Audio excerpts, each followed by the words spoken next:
So, normally on a day like today, I would be bringing you a lot of news, but matter of fact, today I'm going to be talking about the fallout of Bad Blood because I was going through the weekend, had some personal things taking place, but you guys don't need to know all of that. Today, let's talk about the Bad Blood fallout and let's go dive directly into the video.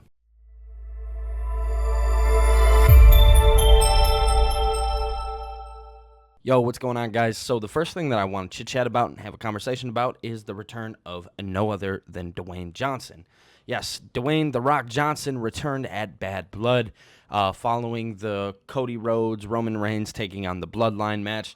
It was phenomenal, and it's everything that we expected. Now, if you guys have kept up with my content for quite some time, you would know that this is actually something that I predicted back in like April or May. Just saying that with the creation of this new bloodline, yes, Solo can look like he's going to run the whole thing, but that is not going to be the case, as there's a person who stands in line here who really is the head of the table. And do you think he really wants Roman to be the head of the table? Absolutely not, because the greatest of all time, The Rock, is the one who calls the shots. Roman doesn't. So we've seen the return of The Rock in what was a phenomenal fashion. I mean, it was just outstanding. I mean, literally. Let me turn this off real fast. It is something that I expected for quite some time, actually. Now, on top of that, not only did we see the return of The Rock, but we also seen Goldberg make an appearance, which was kind of funny because he interrupted Gunther, and Gunther had told Goldberg that he had 3 minutes for him, and I'm not sure if you guys thought it was funny, but I thought it was hilarious. So we seen Goldberg, and we also seen WWE pay a lot of tribute to their legends in a fashion that we haven't really seen in quite some time, if I'm being quite honest with you. It was beautiful. It was beautiful. I love seeing it, personally. Now, on top of all of that, we had the return of Raquel Rodriguez, or Gonzalez, whatever you want to call her.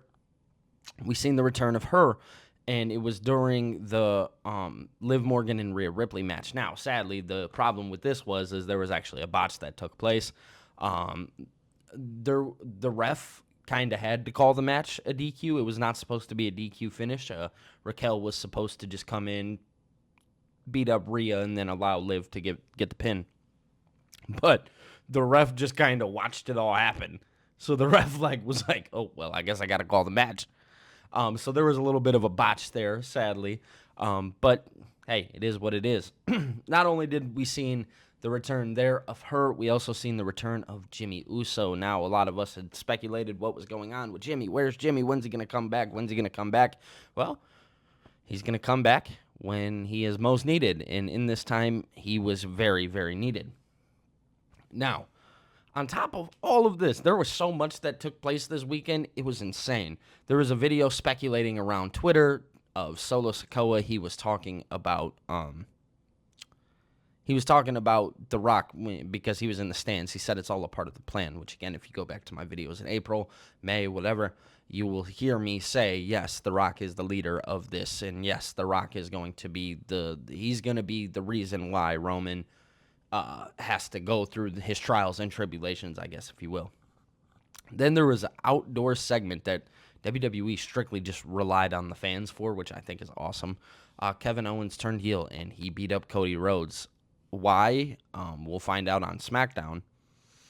But there is still no answer. They were having what looked to be heated conversation, and WWE, there was no cameras. It was literally just phone cameras, which I thought was tremendous. And that is, to me, I'm like, oh, that's great work. That is phenomenal work.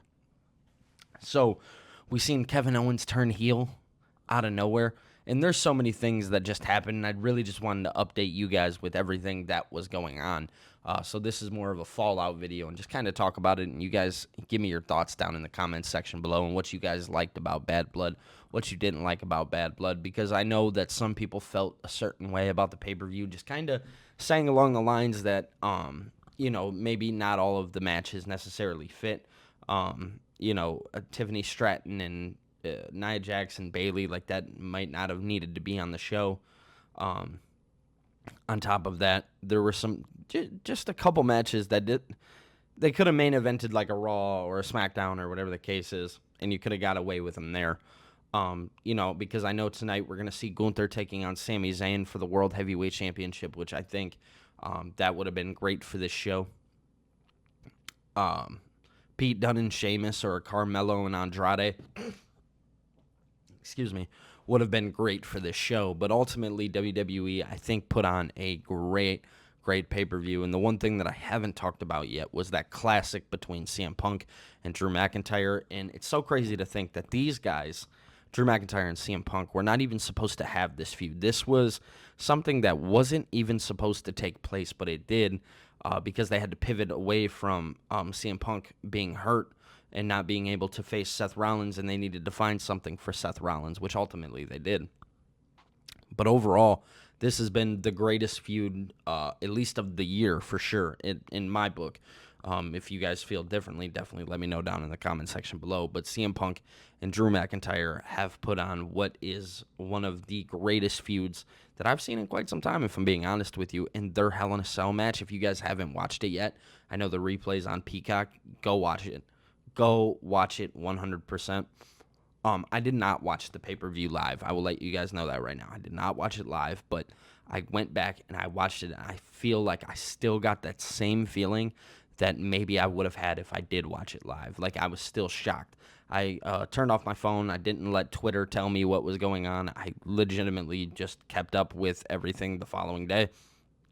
So yesterday, Sunday, and got to see the show for what it was, which was beautiful. And then I hopped on Twitter and I seen all the things that were happening between Kevin Owens, Cody Rhodes, and things of that nature.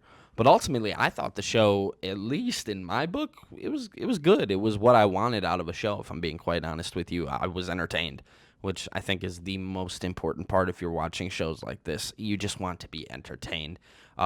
Really have to tip your hat a little bit to CM Punk and Drew McIntyre. Those guys are absolutely stellar. It's nice seeing Punk back in the WWE.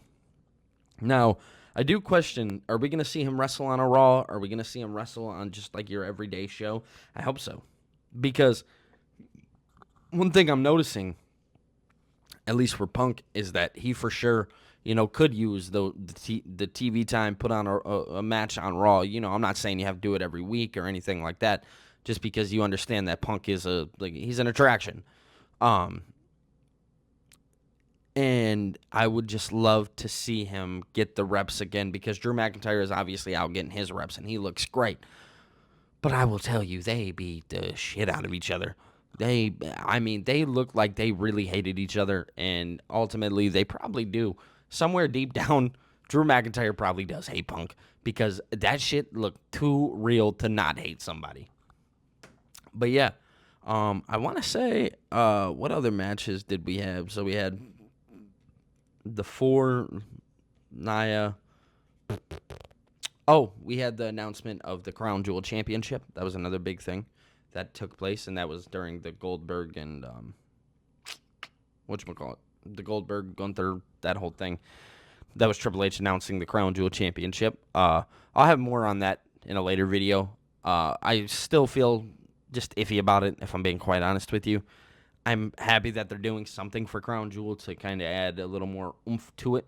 Oh, and the other match that we had was Damian Priest and Finn Balor, and that match was not all the way it for me. That one, just, they deserve a little bit better, at least in my thoughts. But I was a fan of the match for what it was. But I do feel like they deserved a little bit better. Ultimately, a lot happened at Bad Blood, and which is amazing, because that pay-per-view deserved it. Bringing back the light of Bad Blood is so beautiful.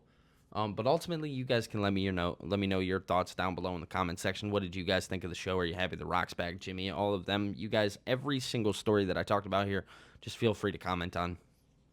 I want to say, other than that, that is all I have today. I appreciate you guys being here. If you guys don't know, definitely be sure to subscribe and like the video. Also, on top of that, I have Twitter, TikTok, Twitch, Discord, all linked down below for you guys to go check out. Definitely go follow me on TikTok, because I post daily on TikTok. So definitely pull up to the TikTok. But other than that, I want to say that's all I got. And I appreciate you guys being here. And other than that, I will talk to you later. Peace.